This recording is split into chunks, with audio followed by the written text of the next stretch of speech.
Hey guys, welcome to the first round of the SUV tournament. We're gonna race this 4 car all the way to the hilltop down there. So these are the cars running today.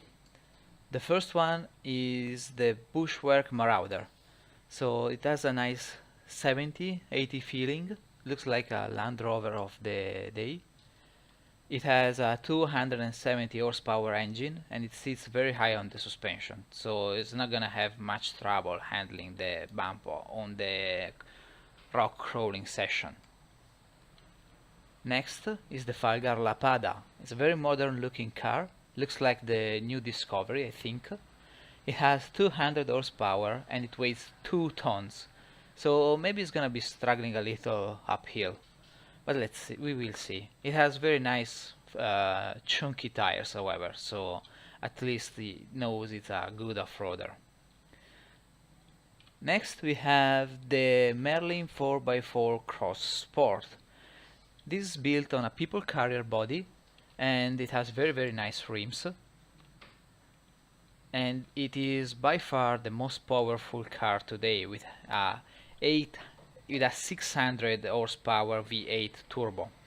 But my bet is that it's gonna have some trouble putting down the power on the very narrow corner and the dirt tracks here, so we will see. And lastly, it's the Rune Sheb 4x4. This car has 180 horsepower, however is by far the lightest of the lot with only 1.5 tons of weight. So maybe it's not the most powerful, but the reduced weight will surely help uphill. So let me set the AI and we are going to start the first round of this challenge.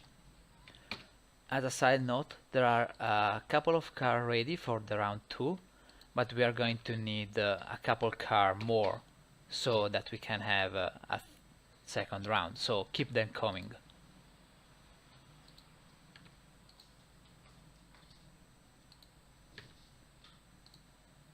Okay, set the waypoint and seems fine.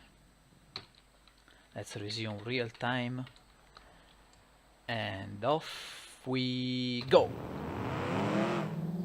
So the cross pulled ahead immediately, but now on the dirt road is already losing from the Lapada, which is now ahead, and in second place the Marauder.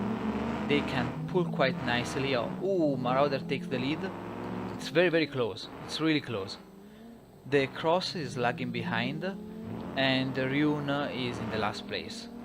Now it's on the asphalt road. Maybe the Cross can catch up with them. If it can put down all the power, it will have no trouble overtaking. But it seems it's having some issues or something because it's not getting full use of that power. Ooh, big jump for the Marauder and the Lapada, and also the Rallycross. The Rallycross handled the jump not very well, and off we are into the last stage of the Rallycross. So this is a uphill race on dirt. It seems that the Cross is struggling with understeer, and the Marauder is cementing. Ooh, some issue there for the Marauder. The Lapada caught up nicely. They are all struggling with understeer. They are very heavy car. The Lapada is a head-to-head for the Lapada and the Marauder, but this is the most technical part. Let's see who comes ahead now. Dun. Ooh, it's the Marauder. He regained the lead, and in the cornering the Lapada can keep nicely. But all the cars are pretty close now, and this is the cross section. So now the car performance changed radically. Ooh, and the Marauder flips over, but it's a nice recovery. Also the Cross is having some issue there, while the Rune Sheb, a flip for that as well.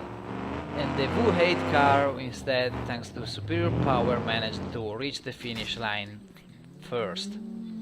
It's a head-to-head now for the Sheb, and the Marauder. Ooh, and the Chev concludes this in second place, and the Marauder is third. What happened to the Lapada? It was... Oh, it doesn't have the grip, it seems. It doesn't have enough grip to crawl uphill. Maybe a combination of the weight, but it seems more a differential issue here. So it looks like the electronic differential, or whatever differential is in there, is not able to push the power from the front wheel into the rear wheel. So this is the final standing for round 1. We get the Merlin 4x4 cross in first place, and we get the Rune Sheb 4x4 in the second place. After lagging behind the wall race, he managed to pull on the last second thanks to the rock crawling section. Next is the Bushware's Marauder. It managed to handle in the first place most of the race, but then it flipped over on the technical part of the circuit. The understeer will cause that a lot, because this is a uphill turn and it has this bump there, which is very, very nasty for cars. Even the Merlin Cross had some struggle there, but thanks to the 600 horsepower engine had no problem pulling over. And lastly is a donut finish for the Falgar Lapada. I think that it just needs, a different kind of differential for overcoming this crawling section. And that's it for today. 2 more cars and we will be able to have a second episode with a follow-up match for the secondary brackets.